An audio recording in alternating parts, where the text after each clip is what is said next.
Hello ladies and gentlemen, and welcome to a new episode of Eve Echoes. I hope you guys had a nice New Year's party. Actually, some of you might still be partying, but nonetheless I hope the alcohol has receded from your veins. If not, well, don't care, because here we are with new content, and today's episode is specifically targeted for people doing solo exploration. More precise, looking for those juicy data and relic sites, which contain those blue salvaging materials, Mark III blueprint rigs, and of course, the reverse engineering decryptors.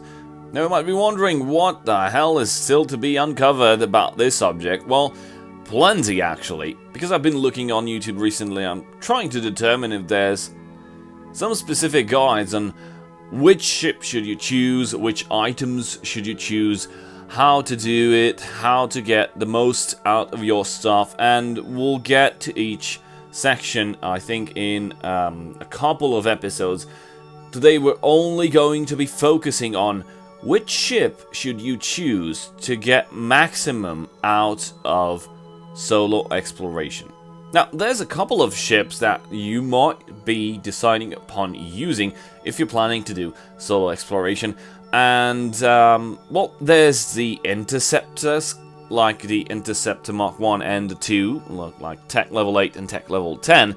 There's the Astero, and there's the Jove line of ships that were received via the growth funds, or I don't know, Plex rewards, something. It's still active, you can still get them. Oh, and I almost forgot, we're also going to be covering the Explorer version, the Tech Level 10 version of the Covert Ops frigates. And we're going to try to cover the pros and cons for each of the ships, and what exactly should you choose according to your skills and according to your wallet.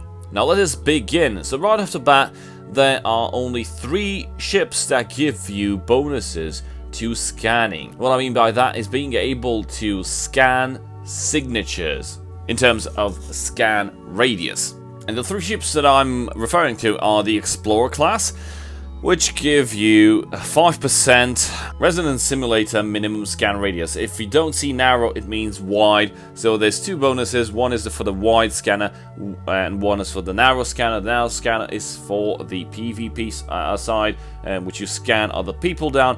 So the Explorer class of ships offer a 5% reduction in minimum scan radius. And this is per level in advanced frigate defense. Moving over to the next ship type that offers you a bonus in scanning, we've got the Astero, which is pretty expensive. You're looking at around 700 million-isk or 900 million-isk, close to 1 billion. Depends on how the market fluctuates.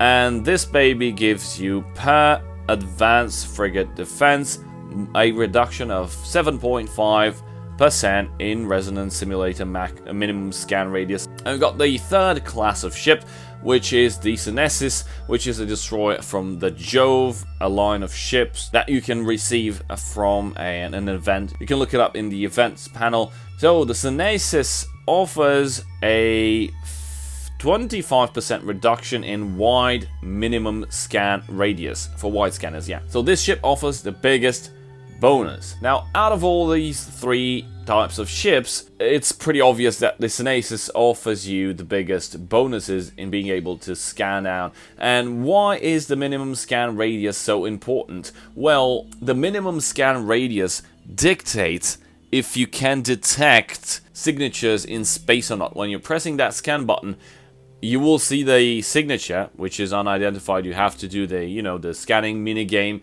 in order to identify it so you can warp to it.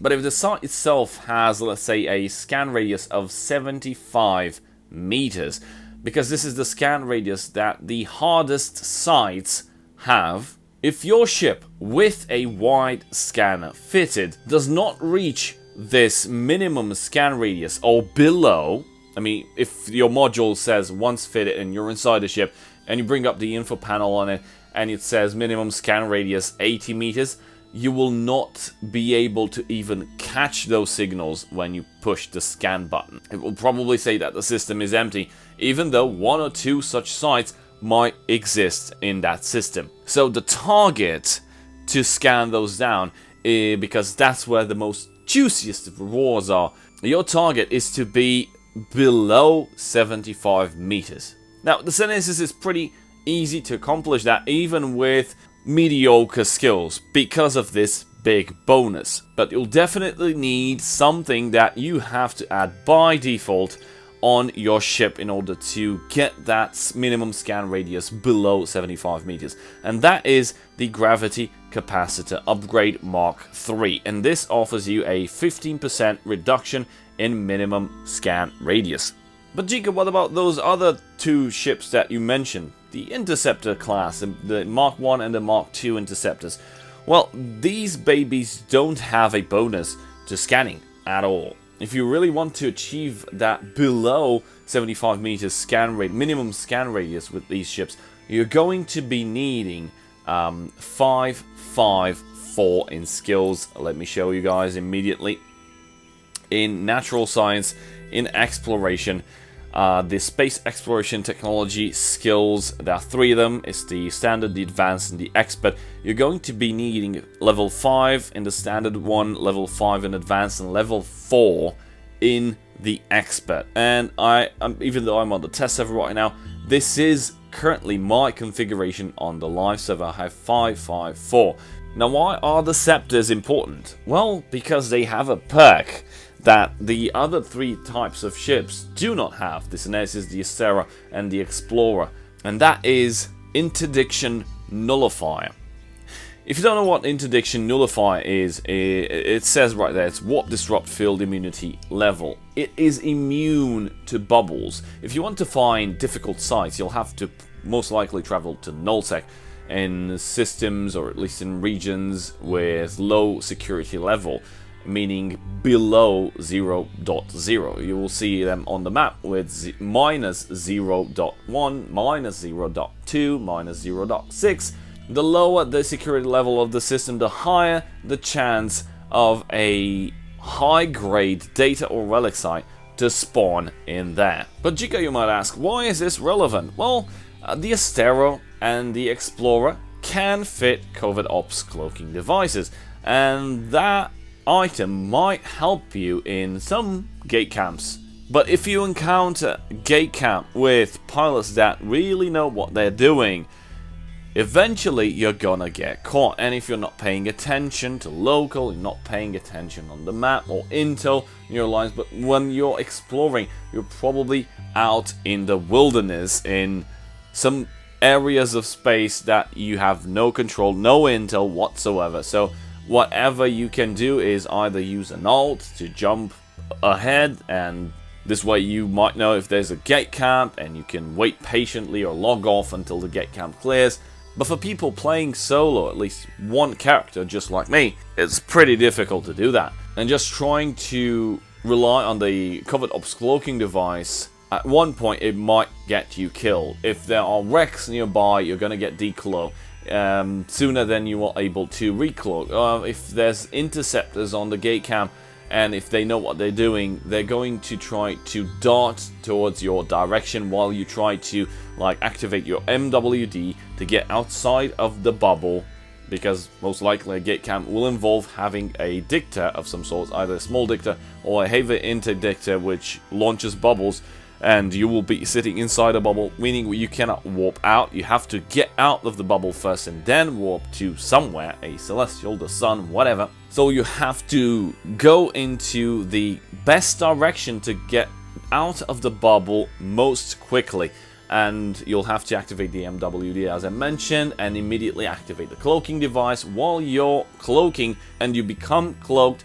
Your MWD will still run its cycle. It will not deactivate instantaneously, meaning you still get that boost of speed until the item finishes its cycle, and you can get out of the warp interdiction bubble and then warp out to safety. But if the enemy interceptors do catch on how to get to you, they'll probably just hit approach and then continue in that direction, and they will be able to dart exactly towards your direction. And if they come near you in 2,000 meters or so, you're gonna get decloaked, you're gonna get tackled, and you're gonna get blown to bits. And keep in mind, the Explorer ship is, let's say, cheap.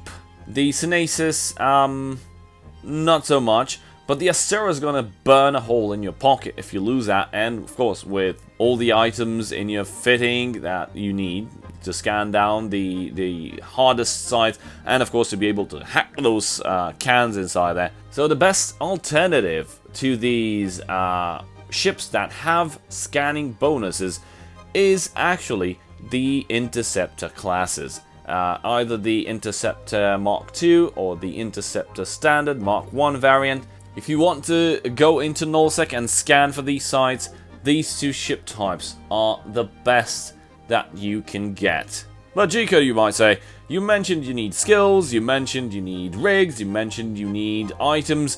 Yeah, and so my recommendation, because the Mark II Interceptors and the Mark I Interceptors don't have any other like bonus except for like, I don't know, warp speed or whatever, some stats increase. The best ship, in my opinion, for you to go ahead and scan those epic sites and get that juicy reward in nullsec or whatever, and get rid of gate camps and bubbles and all that, is the Mark I Interceptor. Yeah, that's right, this one. And it also costs just half, or I think even lower than half, of what the Mark II Interceptor costs. This is the cheapest ship out of them all, and the best, and you need 554 in skills, and you need, just a second, the gravity capacitor upgrade on the rigs, 3 of them, and you need the Explorer wide range wave resonance simulator. So this is at the limit. If you can see, minimum scan radius is 74.58 meters. Meaning you will be able to catch those sites that have a 75 meter scan radius, no problem. The Interceptors don't have much cargo space, but not even the Astero has its cargo hold too big. Of course, if you consider that having 554 skills is too much, you might want to orientate toward the Sunesis, toward the Explorer, and I don't know, if towards the Astero, be my guest, it's pretty expensive. But the Sunesis definitely has a bigger bonus, but it cannot cloak. Yeah, that's the main downside. The Astero has a slightly better bonus in terms of scan radius compared to the Explorer ship, and I don't know, if you don't want the Astero and you don't have the Sunesis, you can go for an Explorer ship, has covered ops. But again, you'll be having difficulties while getting from low-sec into null-sec, if you are living in Empire space and you're not part of a nullsec alliance, and you can't just roam free in your own sector. You have to first go into the rabbit hole, and those pipes are definitely camped, not 24/7, but most of the times they are camped with dictors, with heavy dictors, even carriers recently. So there you have it. If you want the best ship in terms of price and in terms of what you can do with it and survivability, the Mark I or the Type 1 Interceptors, however you want to call them, the Condor Interceptor, the Executioner Interceptor, the Atron Interceptor, and the Slasher Interceptor. These are the ships that you would want to use while having an Explorer wide range wave resonance simulator, and while having 3 Mark III rigs of gravity capacitor upgrade, and having 554 skills in exploration. In case you didn't know about this, I hope this video helps a lot with your decision if you're planning to go into exploration. And of course, for people already doing solo exploration, I hope you guys reconsider on what ships you're flying, because, well, maybe you haven't thought of all the options, and maybe what I'm saying makes sense. So please reconsider. In my opinion, the Astero is just a bling bling ship. It has amazing bonuses on drones. It's an excellent PvP ship, and it's also an excellent scanning ship. But in terms of survivability when encountering null-sec gate camps, it sits in the same boat as with all the other Coloki ships. You might be lucky, but at one point your luck will run out and you will blow up. Therefore, my recommendation is to use the Mark I Interceptors. that's it for today. I hope you guys learned something. Thank you guys for watching. A very big shout out to my channel supporters. And I'll see you guys next time. Cheers.